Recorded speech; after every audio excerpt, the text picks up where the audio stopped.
What are we doing today? It's raining. We're parked. We are cleaning the workstation for Earl's bird wagon.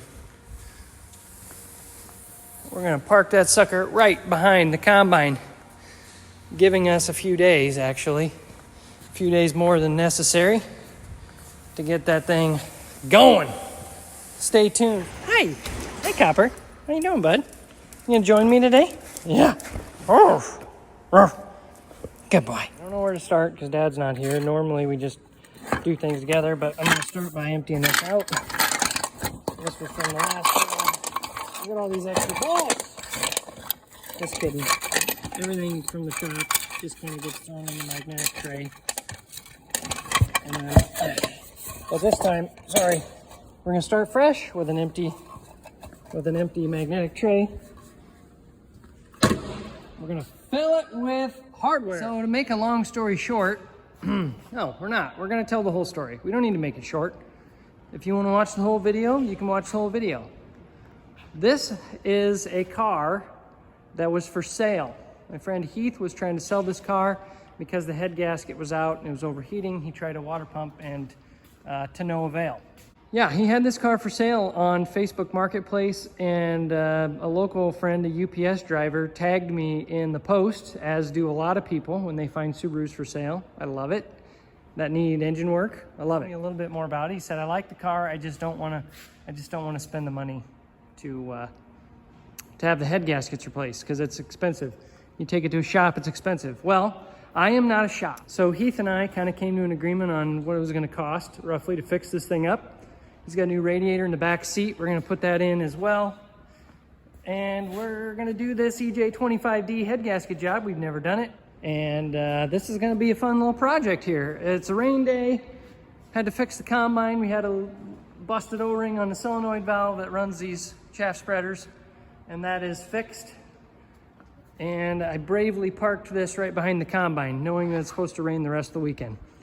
So hopefully we can have this engine out, do the necessary repairs, check everything over, get everything back in there in a day or two. So stand by. I think we're gonna start off by just taking the air intakes off. Take all this stuff loose on the top, get the intake manifold off. And then we'll go underneath, unhook the exhaust and the motor mount bolts. That's what we're gonna do. Radiator is out, fans are out, alternator's out, all that stuff's out. A lot of stuff's unhooked. AC compressor is ready to come over here and hang. We got the power steering pump over here. I've got all the bolts out of the intake manifold. That's ready to come off. I've got a few hoses left to unhook. Once that comes off, we'll disconnect the engine from the torque converter, and then I'll go underneath and start removing mounts and stuff. But update, finally got the intake manifold off. That was a real treat. There's a lot more hoses and lines and goofy things on an EJ25D than an EJ251. So that's interesting. A lot of the same stuff, but just a few little extras that we found. Oh well, it's good stuff. It's good stuff. Little tip for you here.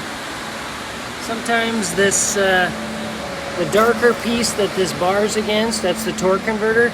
I've got the bolts out of this flex plate that are holding the torque converter to the flex plate.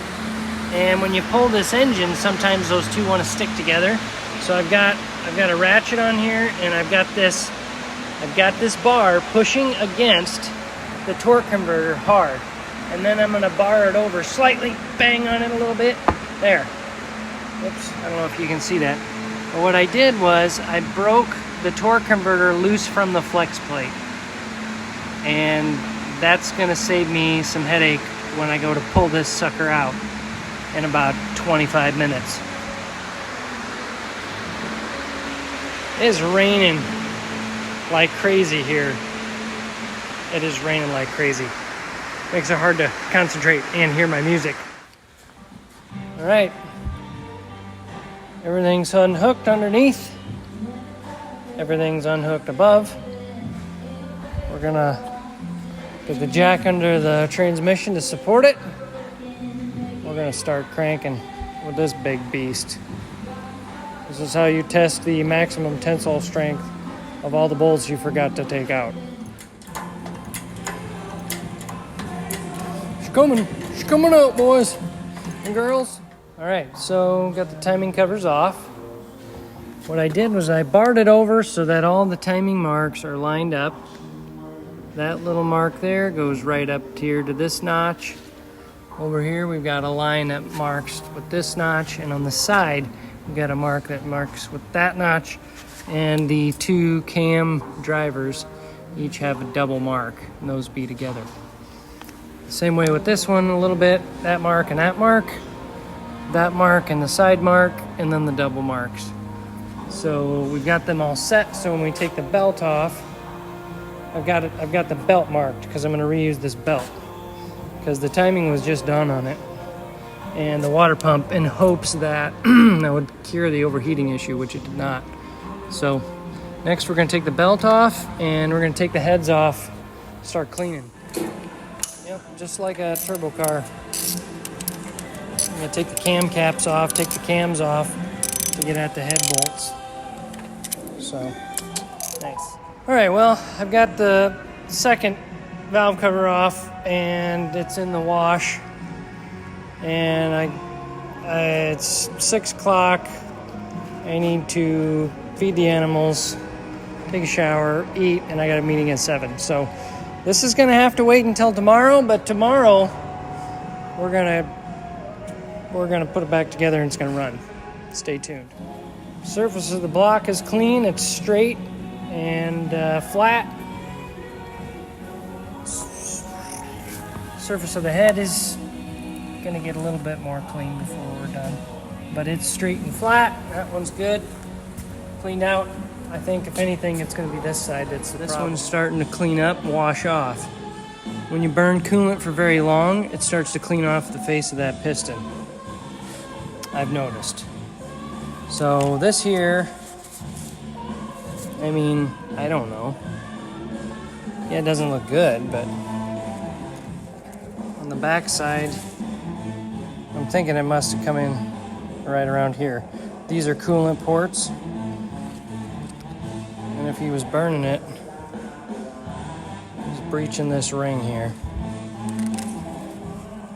I've seen a lot worse, I guess, but when you're burning coolant, man, you're burning coolant. While we got the engine out, I always replace the O-ring under here and under here with the John Deere O-ring, because those they're soft. They're a lower diameter and they're soft. Just like my combine deal. They just don't last. Oh, look at that. There's a little plastic battery cap I'm gonna remove. Just so happens that I've got a couple of these O-rings on hand. We're gonna need. Okay, so another little thing we do to check for rod bearing wear is we bar this thing over. Excuse me. Till the piston is bottom coming up. I already did that one, so bring the piston down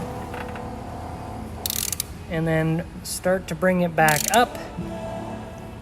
And then when it's like that, you take something like a hammer or a socket and you apply pressure.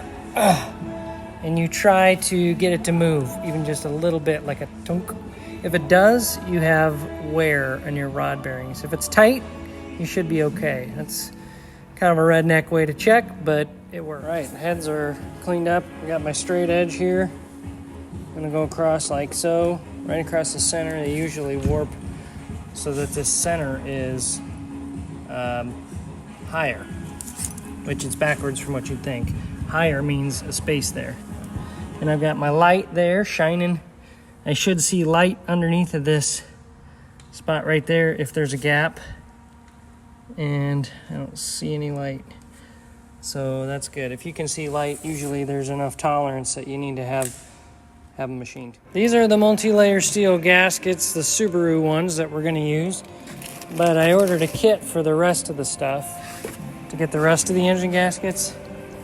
And these are what came with it. They're a They're a graphite gasket with some kind of little dinky seal. I don't know. Revolting development. There is one gasket and I can't find the second one. And I'm sure I had another one in this box. I'm sure of it. And I've looked in the car. I've looked everywhere. This would be cataclysmically job stopping. All right, update. Only found one gasket. Looked all over creation. One gasket. Double check my order. I only ordered one. So I got some coming for this afternoon. They're a different brand, but they're gonna work, and they're gonna be just fine, and they're gonna be good. And now I wait. Just waiting.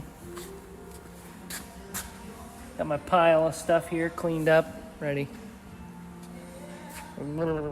Oh man, now we're in business. See that? There's two of them now. Okay, well, here's the cylinder head installed. First one installed. We got the cam seals in there. You have to glue these down, these caps. These ones you do not glue down, but they get torqued to 7 foot-pounds, which is 84 inch-pounds by my little tiny torque wrench. And I've got assembly lube underneath where the cams twist in the journals. Got cylinder head number 2 on and torqued. Cams on. Caps torqued.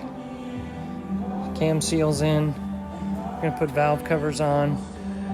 Get this baby ready to go back in. Okay. Everything's on. Timed up. We got all our notches back in the appropriate spots. Everything's good, so we're just gonna pull the grenade pin. Bam. And then we'll bar it over a couple times, make sure everything's in place where it should be after a couple revolutions. Well, she dirty, but it's together and everything bars over good. And so we're gonna, after lunch here this afternoon maybe, if time permits and something else doesn't pop up that we need to do, it's going in the hole. Hang on to your horses. New tool. Load leveler. Can't wait. Pretty good. Pretty good, pretty good, pretty good. $40 at Harbor Freight. Get her level. Oh yeah. Like it, like it, like it. Just about got her licked.